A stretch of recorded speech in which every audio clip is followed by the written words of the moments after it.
சட்டமன்ற எதிர்க்கட்சி துணைத் தலைவர் ஆர்.பி. உதயகுமார் வெளியிட்டுள்ள வீடியோ பதிவில் கூறியுள்ளதாவது: மதுரை மாவட்டத்தில் உள்ள சோழவந்தான், திருமங்கலம், உசிலம்பட்டி உள்ளிட்ட பல்வேறு தொகுதிகளில் வேளாண் விளைநிலங்களை பாதிக்கும் வகையில், நீர் வழித்தடம் பாதிக்கும் வகையில், சுற்றுச்சூழல் மாசுபடும் வகையில், மக்களுக்கு உயிர் ஆபத்தை ஏற்படுத்தும் வகையில் அழுத்தமான வெடி வைத்து பாறைகளை தகர்க்கும் குவாரிகளின் மூலம் குடியிருப்புகள் சேதாரமடைந்து மக்கள் பாதிப்பு அடைந்து வருகிறார்கள். தொடர்ந்து இதனால் நோய் தொற்றும் ஏற்படுகிறது. இந்த ஆபத்தான அபாயகரமான சூழ்நிலையை தடுத்து நிறுத்தி வேளாண் விவசாயத்தை பாதுகாக்க வேண்டும்.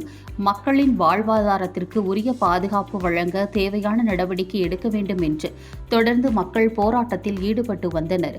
மக்களின் கோரிக்கையை அரசின் கவனத்தில் கொள்ள வேண்டும் என்று எடப்பாடியாரின் வழிகாட்டுதலின்படி மக்களின் போராட்டத்தில் நாங்கள் முன்னெடுத்து வந்தோம் என்றும் தெரிவித்தார். மேலும் மக்களால் நான், மக்களுக்காகவே நான் என்று வாழ்ந்த புரட்சித் தலைவி அம்மா, புரட்சித் தலைவர் ஆகியோரின் மறுவடிவமாக உள்ள எடப்பாடியார் தன்னையே அர்ப்பணித்து மக்களுக்காக ஒரு குடும்ப பிடியிலிருந்து தமிழகத்தை மீட்கவும், குடும்ப ஆதிக்கத்திலிருந்து அதிகாரிகளை மீட்கவும் எழுச்சி பயணத்தை மேற்கொண்டுள்ளார்.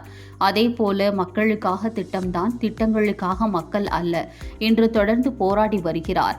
அதேபோலத்தான் இந்த போராட்டக் களம் அமைந்துள்ளது என்றும், இதன் மூலம் மக்கள் போராட்டம் மாபெரும் வெற்றி அடைந்ததன் மூலம் மாவட்ட ஆட்சியர் அவர்களுக்கும், போராட்டத்தில் ஈடுபட்ட பொதுமக்கள், பத்திரிகை, ஊடக நண்பர்கள் அனைவருக்கும் எனது மனமார்ந்த நன்றியை தெரிவித்துக் கொள்கிறேன். தொடர்ந்து மக்களுக்காக நான் போராடுவேன் என்றும் தெரிவித்தார்.